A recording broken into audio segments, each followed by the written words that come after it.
Saya buka. Assalamualaikum warahmatullahi wabarakatuh. Selamat siang, salam sejahtera untuk kepada rekan-rekan pembicara, kepada para partisipan. Ini terima kasih dari forum Yo Berbagi, di mana kita bisa share ilmu secara gratis kepada masyarakat.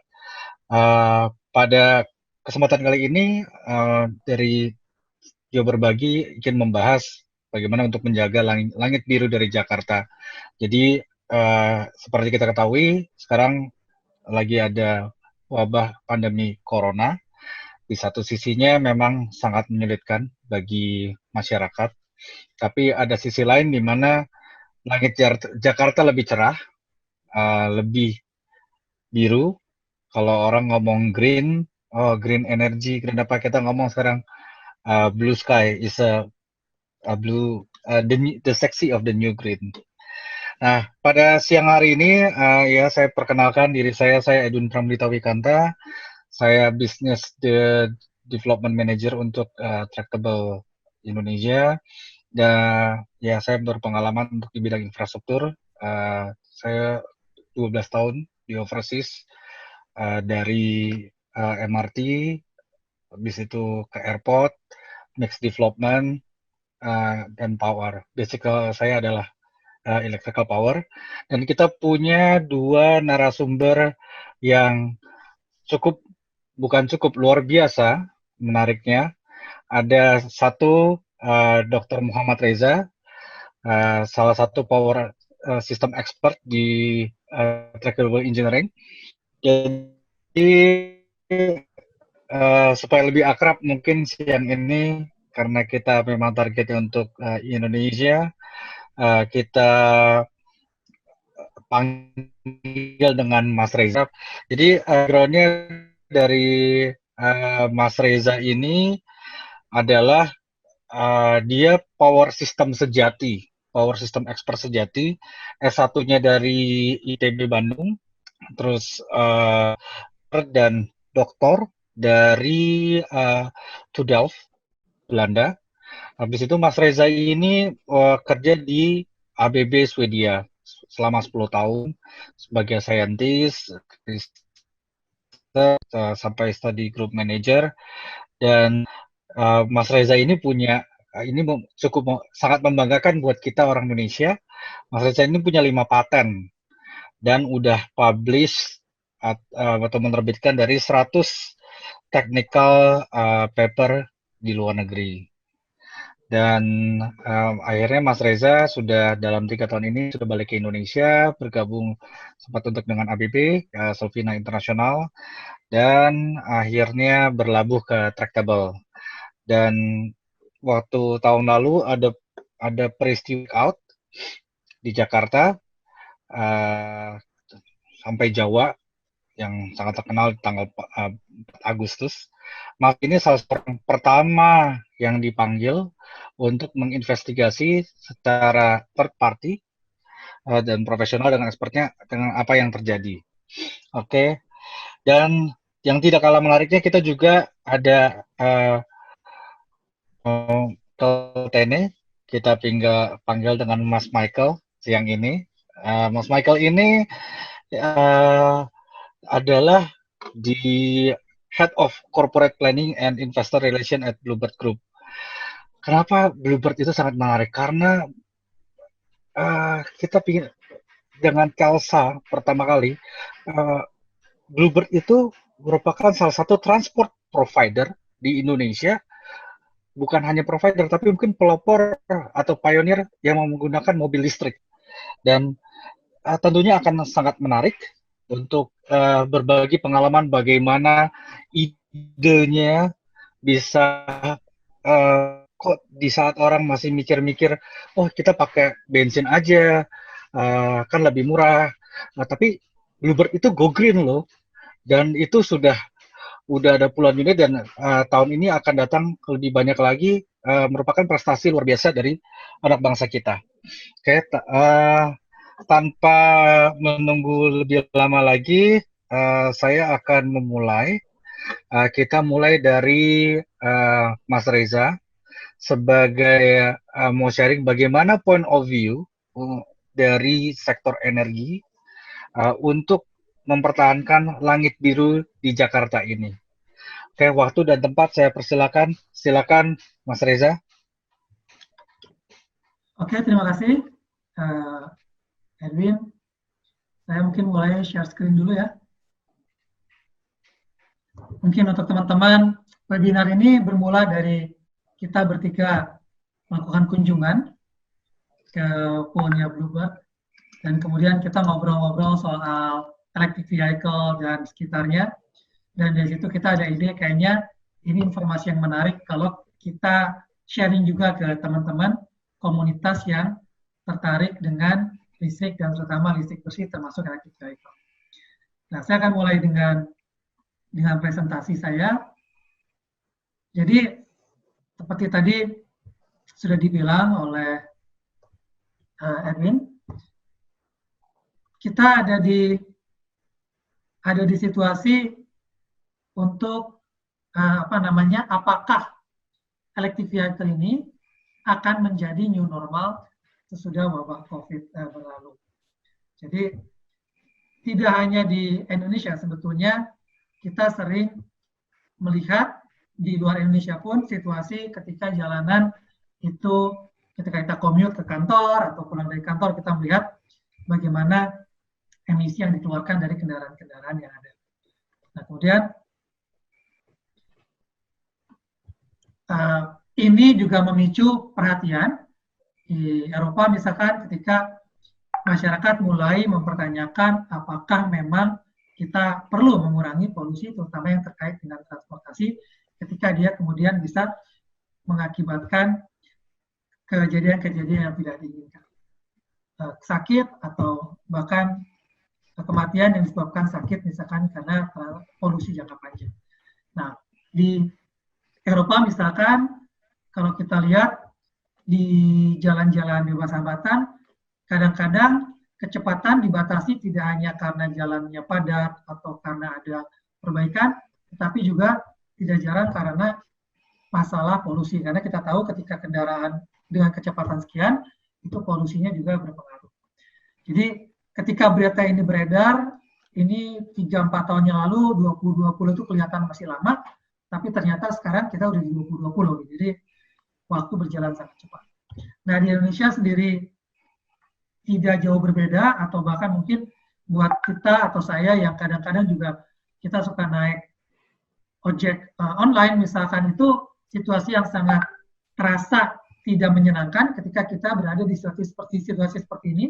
Kita di kendaraan bermotor, roda 2, berada di belakang kendaraan-kendaraan lebih besar yang kemudian mengeluarkan emisi yang cukup mengganggu kenyamanan kita di Jakarta.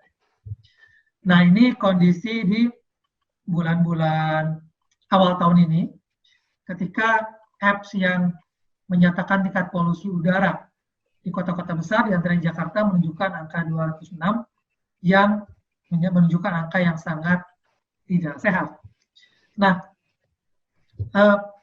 21 Januari sampai ini kira-kira di bulan April ini kalau nggak salah, itu mulai ada kasus wabah COVID, termasuk di Jakarta dalam titik-titik merah di peta ini. Ini kejadian yang tadi Edwin juga bilang tidak menyenangkan, tidak ada yang mengharapkan ini, dan kita katakanlah sedih dengan keadaan ini, tetapi blessing in disguise adalah bahwa foto-foto beredar di media sosial adalah foto-foto ketika jumlah transportasi berkurang dan langit Jakarta terutama menjadi biru, menjadi bersih. Foto-foto seperti ini beredar di sosial media, yang sebetulnya juga kemudian diikuti oleh pengukuran di apps bahwa kondisi Jakarta kemudian turun ke 33. Jadi ini semakin rendah itu semakin baik, artinya semakin rendah tingkat polusi. Nah, disinilah kemudian kita mengerti kira-kira alasan dari negara-negara di dunia yang kemudian mulai berpindah dari combustion engine atau kendaraan berbahan bakar bensin atau diesel ke kendaraan listrik. Jadi negara-negara di Eropa termasuk China yang juga produsen banyak kendaraan itu beralih ke kendaraan listrik. Memang angka tahunnya masih agak lama, 2020-an, 30-an, tapi tadi sekali lagi kadang-kadang waktu cepat kita tidak terasa, apalagi sekarang dengan wabah COVID yang bisa jadi semakin dipercepat. Nah, tentu saja kita bisa hanya menonton atau kita bisa menjadi bagian dari evolusi itu. Ini sudah dibuktikan oleh beberapa inovator yang membuat kendaraan berbasis listrik, dan yang menarik sebetulnya di sini adalah ketika evolusi kendaraan listrik yang mulai keluar itu di harga hampir $100.000, dalam waktu kurang dari 20 tahun berkurang tinggal kurang dari sepertiganya. Nah, ini menarik karena kalau kita bicara combustion engine, dalam 20 tahun terakhir saya sanksi ada kendaraan yang harganya turun hingga kurang dari sepertiganya. Mungkin yang kebanyak itu harganya malah naik. Artinya apa? Artinya teknologi di sini belum berhenti, dan teknologi ini akan membuat harga lebih murah sehingga akan lebih terjangkau. Dari sisi chargernya juga sama, jadi di jumlah pemilik atau jumlah supercharger per penduduk itu juga menunjukkan angka yang besar, terutama di negara Skandinavia, tapi juga bahkan di Asia seperti China. Dan inovasi tidak berhenti di kendaraan penumpang sedan gitu ya, tetapi juga sekarang mulai masuk ke kendaraan pengangkut atau truk, yang artinya membuat momentum berubah ke kendaraan listrik akan semakin besar. Kendaraan produsen kendaraan juga merespon, mereka sudah membuat target di tahun-tahun berapa electric vehicle akan diproduksi atau minimal hybrid, dan angka-angka ini yang ini dipublish mungkin 3-5 tahun yang lalu, sekarang sudah mulai kejadian. 2019, 2020 kendaraan-kendaraan listrik sudah mulai masuk ke pasaran. Artinya ini memang fenomena yang global yang tidak bisa direm sebetulnya. Jadi ya kalau kita tidak bisa menahan fenomena ini, menurut saya sih sebaiknya kita join dengan fenomena ini ketika kendaraan beralih ke kendaraan listrik. Saya orang power system, dan ini tidak hanya berhenti di user saja, tetapi ketika mobil itu berpindah jadi menggunakan listrik, sebetulnya infrastruktur menjadi kunci yang penting. Kita lihat, misalkan hari-hari ini kita beban itu kebanyakan, kalau kita bicara rumah tangga terutama residensial, beban itu kebanyakan justru di malam hari dia rendah. Tapi bayangkan ketika kendaraan listrik itu semakin banyak dan orang mencharge kendaraan listriknya di rumah, justru beban akan tinggi di malam hari. Dan itu akan mengakibatkan dampak diantaranya ke komponen-komponen yang ada di gardu listrik.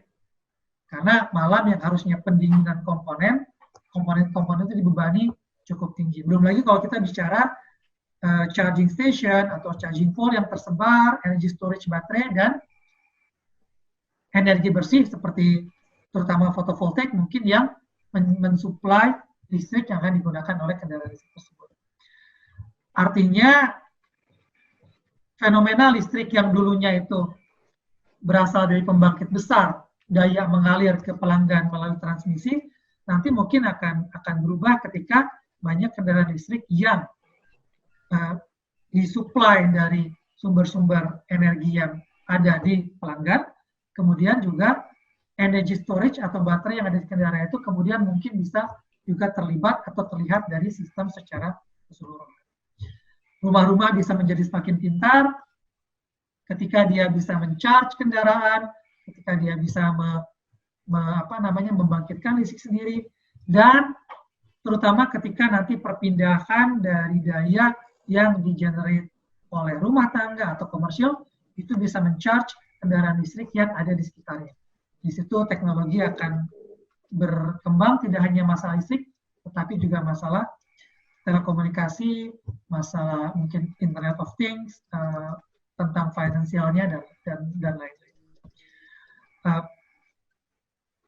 Bahkan termasuk artificial intelligence yang memungkinkan kontrol kendali kendaraan listrik akan menjadi sebagaimana kita mengendalikan beban-beban listrik yang lain, karena secara de facto mungkin mobil listrik dengan komponen listrik katakanlah yang ada di rumah tangga sama-sama beban listrik yang mengkonsumsi daya listrik. Jadi apa yang kita mesti lakukan sebetulnya ya kita mesti menerima bahwa dunia sudah berubah dan kita mesti membangun banyak ide, kita mesti memulai membangun kompetensi dan leadership dan kita fokus kolaborasi dan kita mulai dari sekarang dan yang pasti itu tidak bisa sendirian. Jadi saya pikir ini sebagai pengantar dari saya. Mudah-mudahan kita bisa lanjut diskusi di webinar ini. Terima kasih. Oke, terima kasih Mas Reza. Presentasi yang singkat, jelas, tapi kita tentunya akan diskusikan lebih lanjut nantinya. Pada saat ini saya juga ingin mendengar dari Mas Michael Tene bagaimana dari pihak yang mengembangkan pertama kali di Indonesia dalam arti sudah mengimplementasikan, sudah dipakai di armadanya, di saat yang lain mungkin hanya baru studi kasus, di luar negeri sudah pakai A, sudah pakai B, tapi salah satu gerakan yang saya bilang sangat berani untuk Bluebird, salut untuk itu. Mas Michael bisa untuk di-sharing bagaimana dari point of view Bluebird Corporate dalam pengembangan EV ini yang tentunya akan membuat langit Jakarta sama kayak brand Bluebird nih dasarnya sudah biru, Jakarta juga tambah biru, dijaga birunya. Saya persilakan Mas Tene, Mas Michael untuk mempresentasikan. Ya, saya juga mau mengingatkan kembali kepada para partisipan, jika ingin ada pertanyaan bisa langsung ketik melalui chat. Nanti saya akan memilih beberapa pertanyaan untuk ditanyakan langsung kepada narasumber kita yang luar biasa hari ini. Oke, Mas Michael, maaf saya potong. Silakan untuk dipresentasikan. Ya, thank you, Edwin. Presentasinya boleh di share screen. Ya, selamat siang Bapak Ibu semua. Terima kasih atas waktunya untuk menghadiri webinar ini. Jadi mungkin seperti yang Bapak Ibu sudah ketahui, saat ini Bluebird sudah mengoperasikan armada taksi EV ya, EV taxi. Kita punya 25 BYD E6, E6 yang kita gunakan untuk Bluebird regular taxi, dan kita punya 4 unit Tesla Type X yang kita gunakan untuk armada Silverbird kita. Dan ini sudah kita mulai sejak tahun 2019. Sebetulnya perjalanan studi kasus sudah mulai cukup lama, dari sejak tahun 2018 sudah kita mulai pelajari, dan akhirnya kita membuat quote-unquote keputusan nekat tahun 2019 untuk akhirnya kita berinvestasi di electric vehicle. Dan ternyata setelah kita jalankan, ini memang investasi yang tepat untuk kita lakukan. Hanya saja memang saya harus kasih caveat sedikit. Yang tadi tepat disebut oleh Mas Edwin, bahwa kita akan tambah lagi nih tahun ini. Awalnya betul, kita ada rencana untuk menambah unit lagi. Awalnya kita berencana menambah 200 unit lagi tahun ini, tapi karena pandemi corona yang kita alami sekarang, dan impact-nya ke performance perusahaan, akhirnya kita tunda dulu untuk delivery 200 unit BYD yang rencananya harusnya sudah operasional kalau sekarang. Kalau semuanya lancar harusnya bulannya sudah operasional.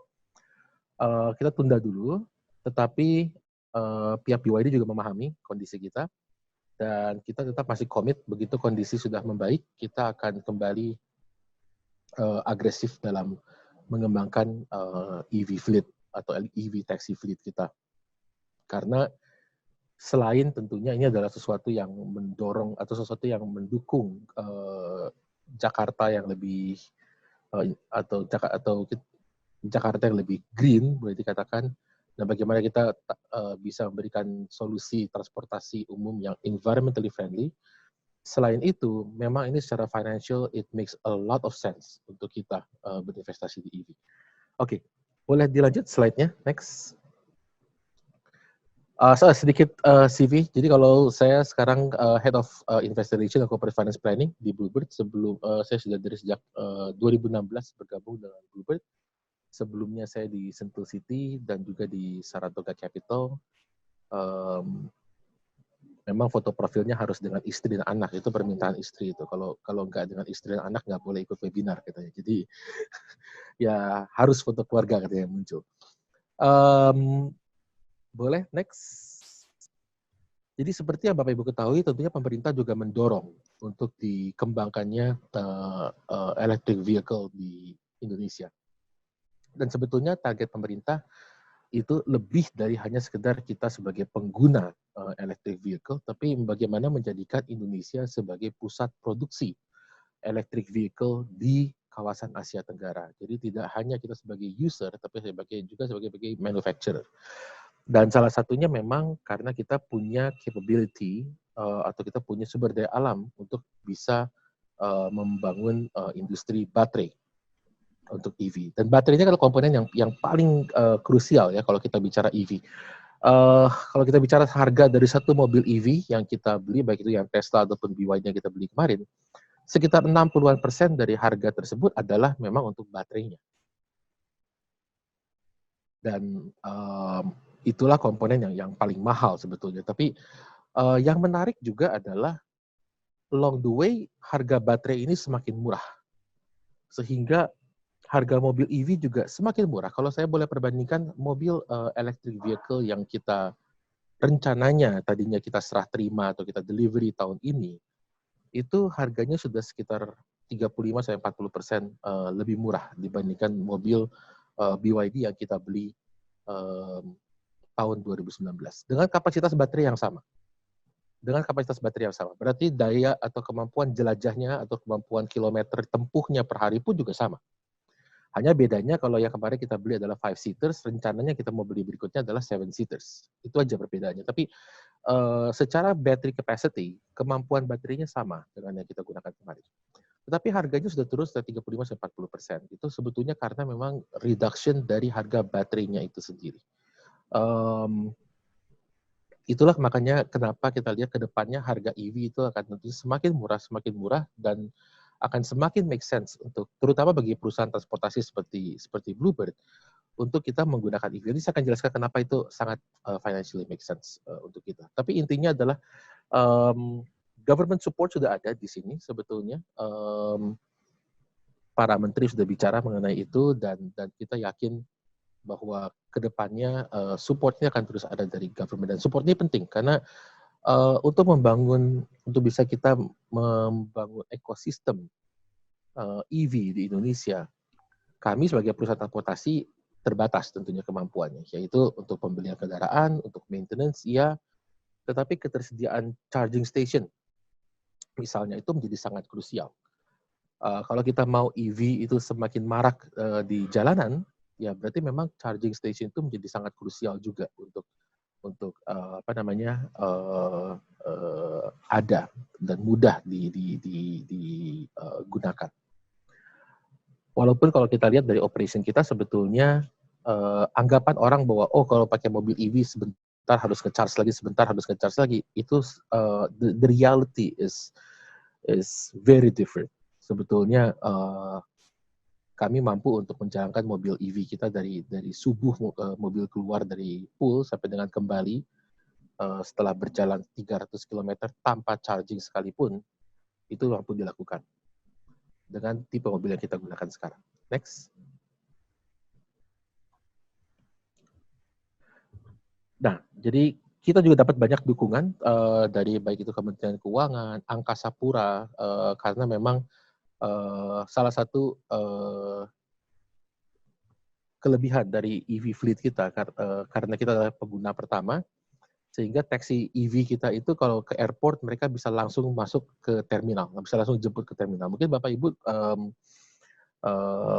tidak terlalu aware bahwa taksi airport Bluebird yang biasa menjemput ataupun mengantar Bapak Ibu itu, ketika mereka menjemput passenger, penumpang di terminal, itu mereka tidak boleh langsung masuk terminal. Mereka harus masuk dulu daerah penampungan yang jaraknya sekitar 20-an menit driving time ke terminal kalau tidak macet. Jadi itu aturan dari Angkasa Pura. Tapi dengan EV fleet ini kita diberikan keistimewaan di mana mobil kita bisa langsung atau EV taxi kita bisa langsung menjemput tanpa masuk penampungan, langsung menjemput di terminal, sehingga ritase penjemputan penumpang oleh EV taxi kita di terminal itu sangat tinggi kalau dibandingkan dengan taksi konvensional.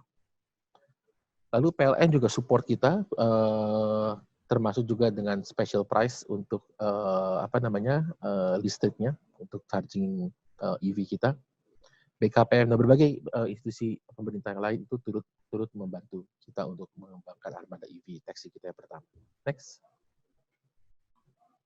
Saya share sedikit roadmap kita ke depan seperti apa. Jadi seperti tadi saya ceritakan di awal, kita mulai dengan 25 unit BYD E6 dan 4 unit Tesla tipe X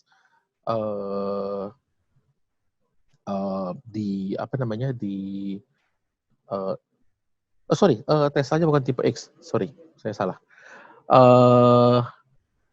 Kita mulai dengan 25 unit BYD E6 dan 4 Tesla di tahun 2019.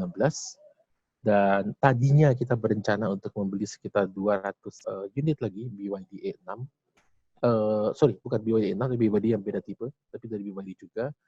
Dan sebetulnya roadmap-nya sampai dengan tahun 2025 itu kita rencananya akan memiliki 2.000 unit. Nah, kira-kira seberapa besar 2.000 unit? 2.000 unit itu kira-kira sekitar 10% dari armada taksi kita. Kira-kira 10%. Jadi, ini adalah suatu angka yang menurut kami konservatif. Kenapa?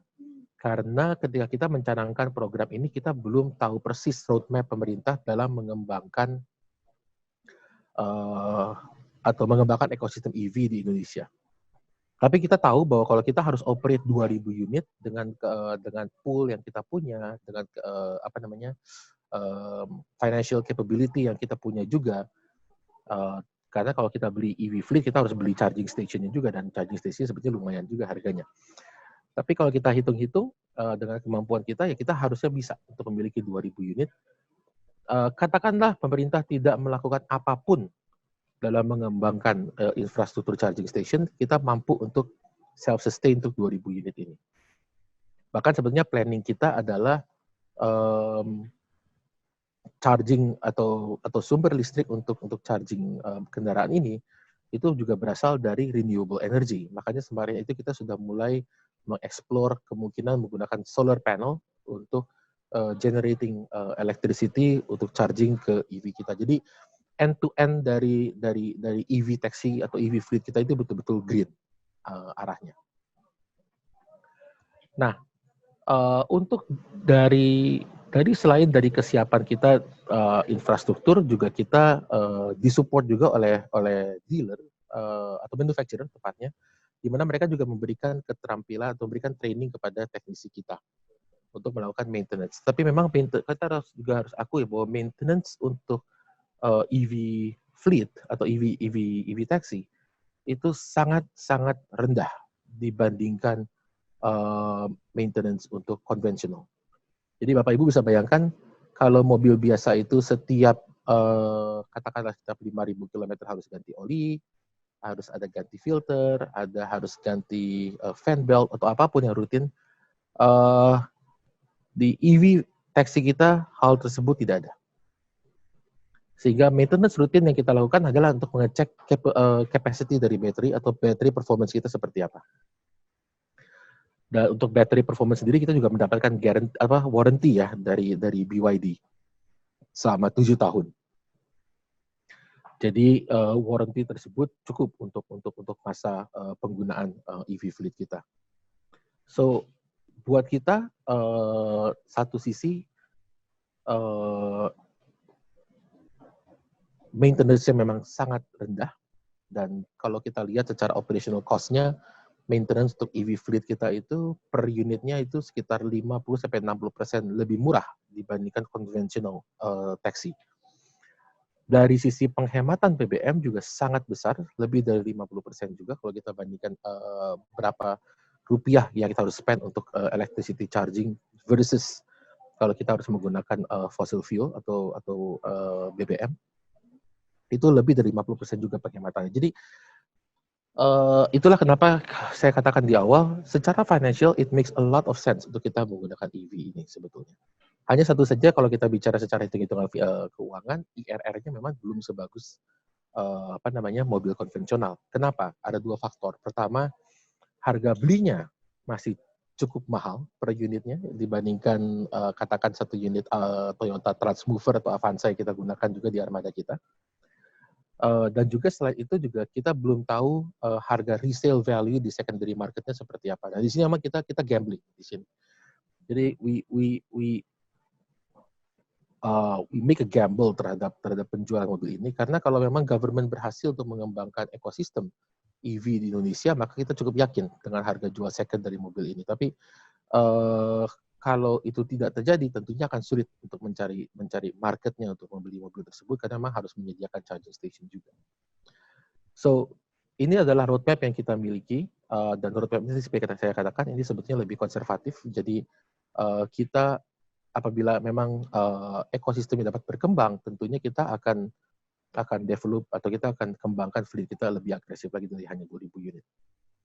Next. So, ini beberapa hal yang saya bisa share mengenai armada EV kita. Charging station kita saat ini punya 15. Dan semuanya adalah DC charging station. Jadi kita sudah tes bahwa dari 0 sampai dengan 100% fully charge itu kita hanya butuh 90 menit. Dan ketika baterai itu sudah berjalan, atau ketika baterai itu sudah di-charge 100%, maka mobil dapat berjalan sejauh 380 km. Ini sudah kita tes dengan kondisi jalanan di Jakarta. Jadi ini bukan theoretical numbers, tapi ini memang real numbers yang berdasarkan hasil tes yang kita lakukan di jalanan Jabodetabek. Jadi kira-kira 380 km saya betul-betul mobilnya berhenti karena memang baterainya habis. Dan ini tentunya lebih tinggi dibandingkan rata-rata kilometer tempuh dari operasi mobil EV kita in reality. Karena in reality operasi mobil atau EV taxi kita itu sekitar 300 km saja. Jadi sebetulnya satu kali charging di pagi hari ketika mobil akan keluar, itu cukup untuk mobil beroperasi 1 hari penuh, basically. Nah, kita punya taxi stand khusus di Soekarno-Hatta, mungkin Bapak Ibu juga sudah pernah lihat. Itu adalah tempat atau taxi stand dedicated untuk kita. Dan in terms of, tadi saya sudah share juga, in terms of fuel efisiensinya juga luar biasa, in terms of meter juga efisiensinya juga luar biasa. Dan juga, dan juga memang kalau kita lihat impact ke environment, target dari eliminasi karbonnya juga cukup besar dari target kita yang 2.000 unit tersebut. Jadi inilah menurut kita sebetulnya suatu bukti di mana environmental friendly solution itu bisa work hand in hand dengan business visibility. Jadi definitely bagi Bluebird kita akan terus kembangkan armada EV kita ke depannya. Dan harapan kita juga tentunya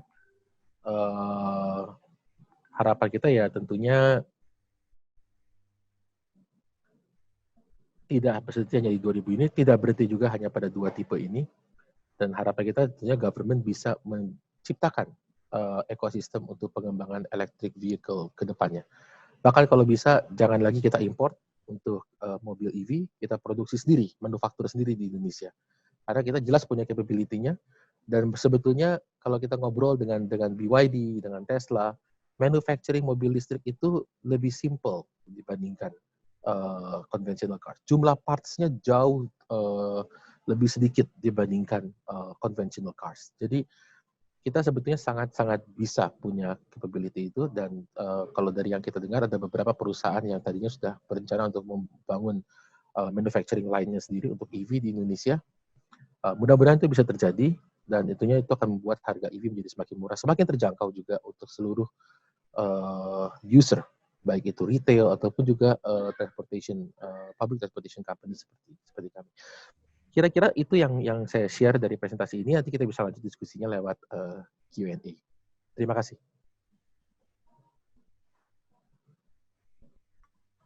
Oke, terima kasih Mas Michael.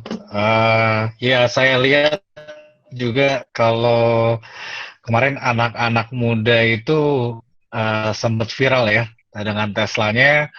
Saya sempat mau pesan, cuma saya belum kebagian itu.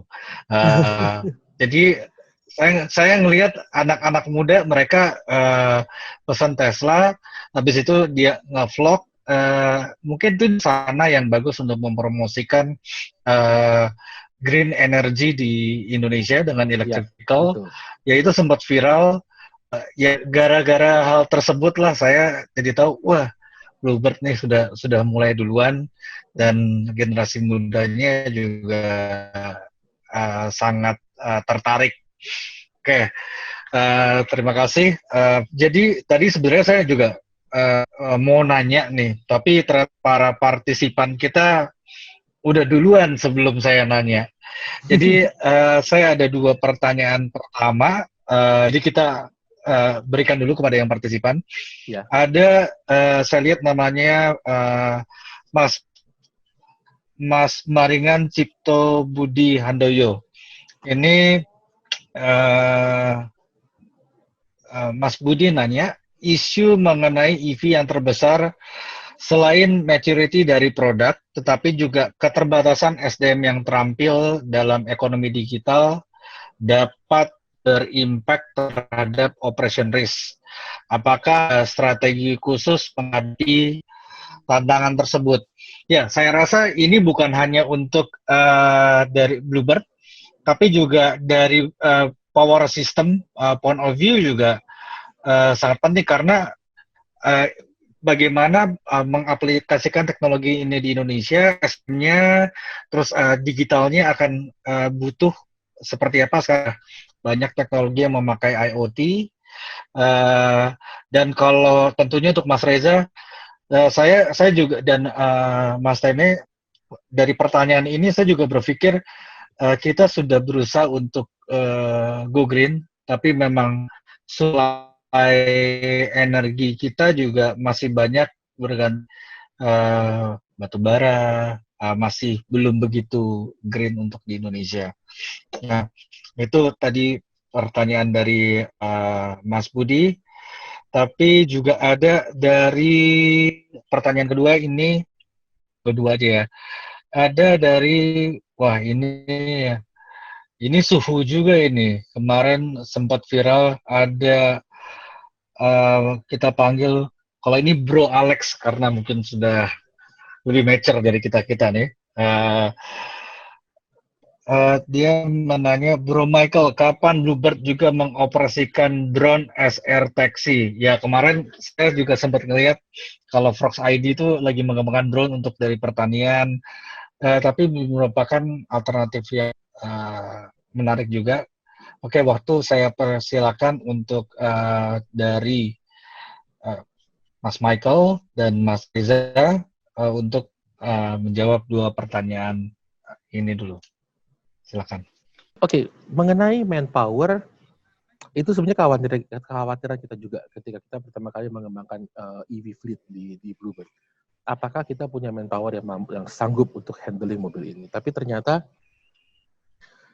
setelah kita berkunjung ke BYD dan juga kita sudah di-brief oleh mereka dan mereka juga sangat support untuk memberikan training, ternyata manpower ini sebetulnya menurut kita not much of an issue. Tadi saya katakan ternyata mobil listrik itu lebih simple penanganannya, tidak perlu banyak maintenance yang dilakukan. Jadi secara operasional sebetulnya tim teknisi yang kita punya dengan training yang diberikan oleh manufacturer itu cukup untuk melakukan maintenance terhadap EV fleet Bluebird. Jadi kita harus punya confidence sebenarnya sebagai bangsa Indonesia perlu punya confidence lebih untuk mengembangkan industri ini karena sebetulnya this technology is not a rocket science juga, gitu. It's not really rocket science. Sangat mungkin untuk bisa kita kembangkan dan manpower kita sangat mungkin untuk bisa melakukan atau bisa menjalankan armada ini. Dan saya tadi setuju dengan Mas Edwin bahwa sebetulnya lebih bagus lagi apabila end-to-end-nya memang green. seperti yang kita juga sadari, memang kan sebagian besar sumber atau power plant di Indonesia memang masih fossil fuel ya, baik itu yang coal ataupun yang oil. Tapi kita di Bluebird juga kita lagi coba jajaki bagaimana apabila kita menggunakan solar panel. Jadi pemikirannya sederhana, karena awalnya kita lihat pool kami itu kan cukup besar-besar ya ukurannya. Dan pool itu basically tanah lapang yang isinya parkiran mobil sebetulnya. So kalau atasnya bisa kita manfaatkan, kita pasang roof di atas, lalu kita gunakan untuk solar panel, itu kita lagi hitung-hitungan. Kira-kira apakah cukup untuk kita generate enough electricity untuk EV fleet kita? Itu yang pertama. Kedua juga yang pasti sudah bisa mengurangi pembelian listrik kita dari PLN. Jadi at least partially atau mudah-mudahan malah kalau bisa sepenuhnya sumber listrik dari EV fleet kita juga a green source of electricity gitu. Jadi betul-betul totally environmentally friendly. Karena itu yang sering kalau saya di salah satu WhatsApp group, mereka yang tidak terlalu setuju dengan EV fleet kan mengatakannya adalah atau tidak terlalu setuju dengan electric vehicle, ya ini kan sumber energinya kan juga masih fossil fuel, masih nggak environmentally friendly. Ya betul. Tapi kita coba thinking one step ahead dengan solar panel. Nah, kedua yang drone as air taxi. Ini ide yang sangat menarik sebetulnya. To be honest, kita belum berpikir ke arah drone sebagai air taxi, walaupun kita tahu bahwa sudah mulai ada yang mau masuk ke sini. Maybe we'll go one step by step. Pertama, dari sisi perizinan kami adalah land transportation. Jadi bukan air transportation, that's one thing yang membuat berbeda. Tapi yang kedua, kita akan konsentrasi di EV dulu saat ini, sambil kita explore perkembangan dari drone sebagai air taxi ini seperti apa. Kalau memang ternyata promising juga kita nggak ragu-ragu untuk masuk ke situ. I think EV is already an evidence that we are willing to invest in green fields. And there's no reason why we should not invest in another greenfields kalau memang itu numbersnya semua masuk. Oke, gimana dengan Mas Reza? Ya, jadi menarik ya pertanyaannya soal SDM. Sebetulnya kata kuncinya yang pertama memang EV, kemudian renewable energy ini adalah teknologi baru yang memang tidak diajarkan di bangku kuliah atau bangku pendidikan saat ini. Jadi gap itu terjadi karena memang ini adalah ilmu baru yang berkembangnya di lapangan juga baru. Meskipun tadi Michael bilang ini bukan rocket science, electric vehicle itu sudah di-develop dari tahun 1940-an, tapi memang di-deploy secara praktikal, secara massal itu baru-baru aja. Nah, jadi sementara memang kurikulum tentu belum terlalu cepat mengikuti itu. Jadi betul ada masalah di sana. Tetapi di sisi lain, saya juga senang tadi dengar jawaban dari Michael duluan, bahwa ternyata ketika dicoba, sebetulnya dalam tanda kutip trainingnya nggak perlu lama-lama. Karena sebetulnya basis keilmuannya cukup lah katakan, hanya mungkin perlu twist sedikit di beberapa sektornya. Nah, mungkin kalau yang saya lihat, strategi yang digunakan Bluebird dengan mengirim pelatihan ke manufacturer itu baik, tapi jangka panjang saya kira, terutama kalau nanti ekosistem bisa berkembang, memang mesti ada juga penyesuaian tidak cuma di industri, tetapi juga di lembaga katakanlah pendidikan atau pelatihan yang menyediakan SDM. Jadi ya mau tidak mau kurikulum harus disesuaikan, mesti ada, mungkin ini klise ya, harus ada ngobrol antara kampus dengan industri, tapi ya itu klise dengan alasan karena memang ini yang diperlukan gitu.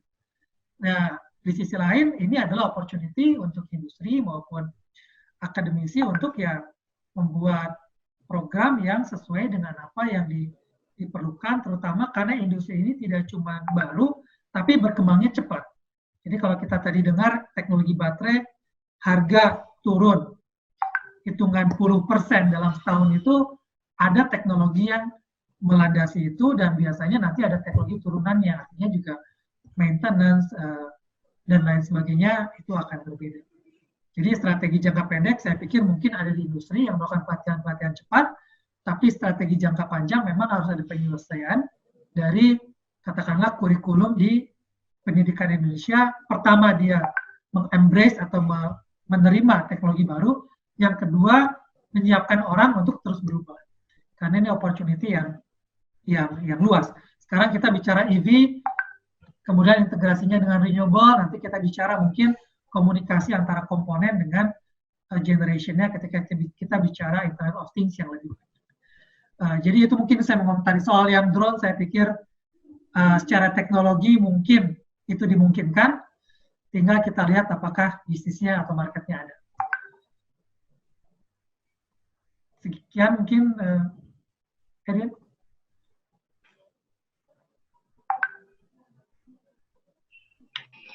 Baik, mohon maaf tadi saya sempat disconnected. Kalau dari point of view, bagaimana pertanyaan saya ya, kan tadi kita lihat bagaimana dari pemerintah, terus dengan masyarakat untuk mendukung agar EV ini berjalan lebih baik lagi.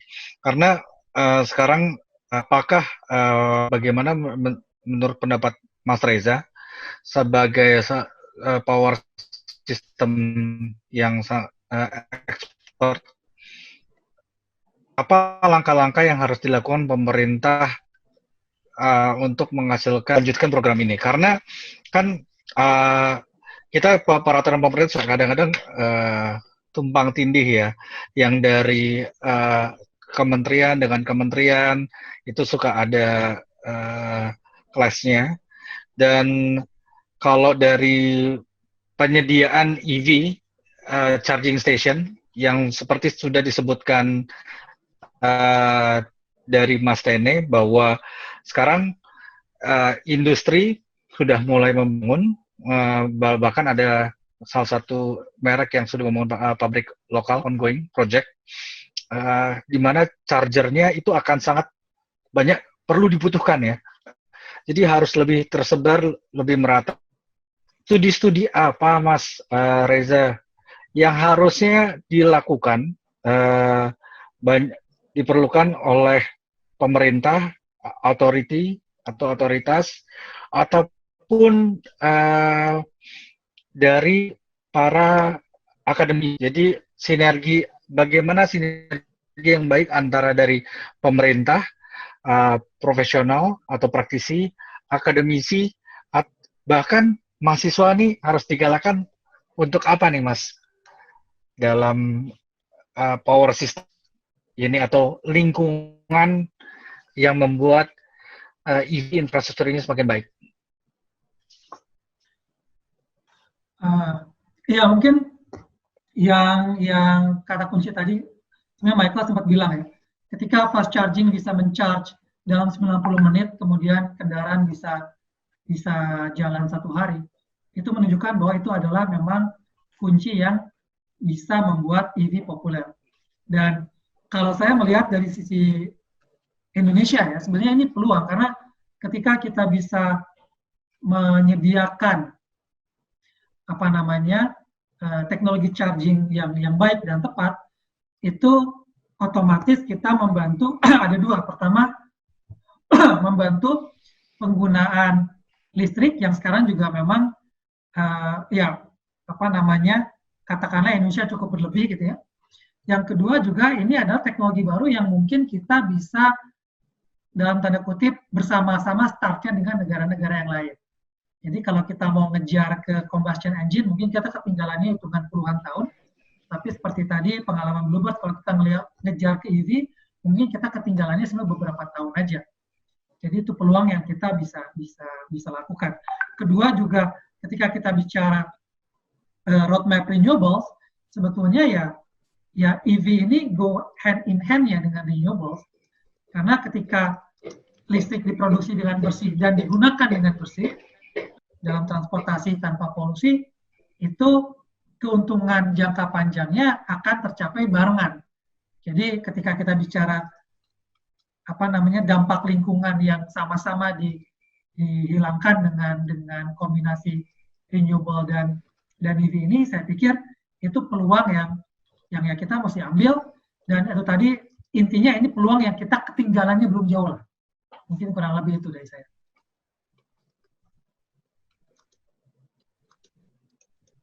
Oke, Michael mau tambahin? Setuju. Memang kalau kita bandingkan dengan combustion engine, betul, kita ketinggalan cukup jauh. Saya rasa memang ini the best opportunity ya kalau kita mau menjadi leading country di otomotif, terutama di kawasan Asia Tenggara ini. Sebetulnya we have to do a leap of faith untuk masuk ke manufacturing EV ini. Seperti yang saya katakan, kita dari sisi sumber daya alamnya juga memang kita mumpuni untuk melakukan itu. SDM saya rasa kita bisa mengejar, definitely. Dan kita punya marketnya, ya. Bagaimanapun juga di Asia Tenggara market otomotif terbesar adalah di Indonesia, dan unfortunately seperti Toyota ya misalnya, kan nggak semua Toyota yang ada di Indonesia diproduksi di Indonesia, sebagian masih diproduksi di Thailand. Taksi kami waktu kemarin masih menggunakan Vios itu juga produksi Thailand, bukan produksi Indonesia. Jadi inilah kesempatan kalau kita mau membangun presence yang kuat untuk di industri otomotif adalah ya dengan apa namanya mengembangkan atau kita leap of faith dengan mengembangkan industri manufaktur electric vehicle. Again, tapi menurut saya tadi bicara studi sedikit, saya merasa bahwa memang poin yang paling penting adalah komitmen dari terutama dari pemerintah. Kalau kita lihat lagi sebelumnya, alternatif bahan bakar selain BBM itu kan sudah ada sebetulnya, CNG. Tapi CNG ternyata tidak terlalu berkembang di Indonesia. Saat ini pun juga kalau di Bluebird sebetulnya sekitar 4.000 unit taksi kami itu sudah dipasang dengan converter kit untuk CNG. Dan CNG itu memang lebih murah. Secara efisiensi sama saja dengan BBM, tapi lebih murah. Tapi kenapa kami nggak berani investasi lebih banyak untuk converter kit CNG, dan kenapa akhirnya juga nggak banyak yang menggunakan CNG, adalah karena untuk stasiun pengisian CNG-nya memang tidak mudah. Jumlahnya sangat sedikit. Itu yang membuat dia tidak bisa berkembang akhirnya. So that's why it's very important to government lewat PLN untuk betul-betul mengambil proaktif berinvestasi dan mengembangkan charging stations ya terutama ya.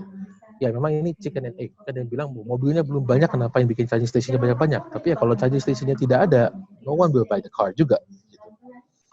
Dan salah satu yang membentuk atau yang membuat harga mobilnya semakin murah adalah ketika memang produksinya akan semakin banyak. Ketika semakin masif dan semakin banyak pemainnya, pasti harga mobil EV-nya sendiri pun akan semakin turun, dan oleh karena itu semakin affordable ya untuk masyarakat memiliki. Juga termasuk juga teknologi charging station-nya itu sendiri. Kalau itu bisa terus berkembang jadi lebih ringkas, lebih kecil, lebih mudah dipasang di rumah, tentunya juga itu akan sangat membantu. Kalau mobil taksi kami yang EV jalan 300 km itu satu hari. Tapi kalau mobil pribadi kan 300 km bisa lumayan lama ya, itu ya bisa tergantung pemakaian, itu bisa seminggu sampai 2 minggu tergantung pemakaian. Dan tentunya nggak repot untuk men-charge itu. Kami memilih charging DC karena memang kita butuh fast charging. Satu charger itu kita rasionya untuk 4 mobil. Jadi kita memang butuh charger yang punya kemampuan charging dengan cepat. Tapi kalau untuk pengguna retail ataupun individual kan sebetulnya bisa aja chargingnya malam hari dengan AC charger, charging malam hari, pagi bangun on the way ke kantor udah fully charge. Nah, itu udah bisa jalan mungkin semingguan lebih sampai 2 minggu tanpa perlu charge lagi. Jadi it's very visible sebetulnya untuk electric vehicle tersebut. Bahkan digunakan oleh retail market. Ya. Wah, ternyata semakin siang waktu kita sudah mau mendekati, pertanyaannya baru mulai hot nih. Gimana Mas Reza? Tadi ada pertanyaan juga tuh. Saya sebenarnya ada 2 pertanyaan terakhir ya. Mungkin kita bisa jawab dengan singkat. Pertama tadi Mas Reza, yang studi-studi apa sih yang sebaiknya dilakukan untuk kedepannya dari segi power system? Misalnya kalau misalnya kita sudah ada mau pakai banyak renewable ataupun solar segala, pasti kan ada sebagai contoh GIS ya, Great Impact Study. Apakah ada studi-studi lainnya yang perlu disarankan? Itu satu. Kedua, tadi ada pertanyaan bagaimana dari Pak Erwin Kasim, kunci keberhasilan proyek pengembangan EV di Indonesia ini menurut beliau adalah tergantung seberapa besar komitmen pemerintah ikut memberikan insentif atau subsidi dan menjamin pasarnya. Kalau tidak ada jaminan, EV sulit berkembang. Jadi, apakah sudah ada kajian dari pemerintah berapa unit EV yang akan diberi insentif atau subsidi untuk bisa mengambil pasar ICE? Anggarannya berapa? Apa yang dibutuhkan di APBD, menjaga pasar supaya ARR-nya masuk secara bagi swasta yang lain. Yang pertanyaan terakhir adalah sekarang kan Bluebird sudah mulai sebagai pionir di Indonesia dengan transportasi EV ini, untuk maksud saya public sektornya, dan kebetulan juga di follow sama yang lain ya, udah mulai ada follower-follower yang mulai ngikutin, mengembangkan. Bagaimana tanggapan Bluebird terhadap follower tersebut? Itu saya rasa akan jadi 3 pertanyaan penutup dari kita. Silakan dijawab dengan singkat. Ya, makasih. Jadi mungkin yang pertama soal studi-studi yang perlu dilakukan. Jadi EV ini kan barang baru gitu. Dan fenomena konsumsi listriknya pun hal yang baru. Kalau kita bicara EV ya. Sekarang bayangin tadi ada charging station yang bisa cepat 90 menit ya nge-charge baterai banyak. Itu kan berarti adalah beban yang tidak ada di kejadian katakanlah selama ini. Nah, bayangkan kalau kemudian kendaraan itu banyak. Yang contoh yang mudah adalah ketika malam yang biasanya profil bebannya rendah, sekarang misalkan kendaraan listrik di-charge oleh pemiliknya untuk pergi ke kantor besok, maka pola beban akan berubah. Pembebanan sistem akan berubah, operasi sistem akan berubah. Jadi dari sisi beban itu yang mesti dipelajari. Gimana pola beban yang baru mempengaruhi power system. Yang kedua adalah ketika memang semakin banyak pembangkit-pembangkit yang ada di tempat di mana beban itu diisi. Kayak tadi kalau pool-pool taksi itu mempunyai pembangkitan sendiri, bagaimana pola pembangkitannya. Dan yang ketiga, bagaimana interaksi antara pembangkit dengan beban. Saya pikir 3 itu saja minimal sudah hal yang penting untuk dilakukan, diketahui oleh penyelenggara power system ya, utility mengetahui bagaimana behavior ini, sehingga mereka bisa mengoptimalkan sistemnya tetap stabil, dan komponen-komponen tetap optimal. Mungkin itu saja singkatnya. Baik, bagaimana tadi ya mengenai insentif dari pemerintah, mungkin sebagai orang yang sudah menjalankan bisnis ini, Mas Michael bisa menjelaskan? Well, awalnya sih kita nggak dapat banyak insentif sih dari pemerintah sebetulnya ya, waktu kita mulai dengan 25 BYD dan ini. Ya, actually malah jadi pelopor tuh susah. Jadi kita yang harus ngurus sendiri waktu itu surat izin, surat izin tipe lah, jadi pendaftaran di Kementerian Perindustrian dan segala macam. Karena kan itu totally new type of car kan ya, betul-betul ya. Jadi pengujiannya aja, uji layaknya aja, Kemenhub nggak punya standarnya waktu itu kan. Karena standarnya punyanya adalah untuk conventional cars gitu loh, nggak punya standar untuk EV. Jadi ya sama-sama belajar lah intinya. Tapi saya kira insentif itu akan sangat membantu juga. Tapi akan lebih baik lagi apabila insentif diarahkan kepada mereka yang akan manufacturing. Again, kuncinya menurut saya adalah mereka yang akan memproduksi mobil itu, kendaraan itu di Indonesia dibandingkan yang impor. Saat ini memang kita masih harus impor karena memang nggak ada sumber lain, ya kan. Dan tentunya tapi setahu saya government sudah pernah membuat studi baik dari Kementerian Perindustrian, Kementerian Keuangan juga mengenai berapa insentif yang bisa atau berapa besar insentif yang bisa diberikan. Subsidi mungkin tidak, tapi mungkin insentif dalam hal pengurangan pajak ya, PPNBM, PPN barang mewah, pajak importnya itu government sudah mengkaji dan bahkan sudah punya programnya sebetulnya. Cuman saat ini ya saya paham dengan kondisi kita sedang berhadapan dengan COVID-19 ya tentunya mungkin itu di-postpone dulu oleh government jadinya. Tapi program itu sudah ada, studi itu sudah ada. Dan memang kita tahu bahwa government lebih akan memberikan insentif yang lebih besar atau lebih luas kepada mereka yang berani berinvestasi di manufaktur.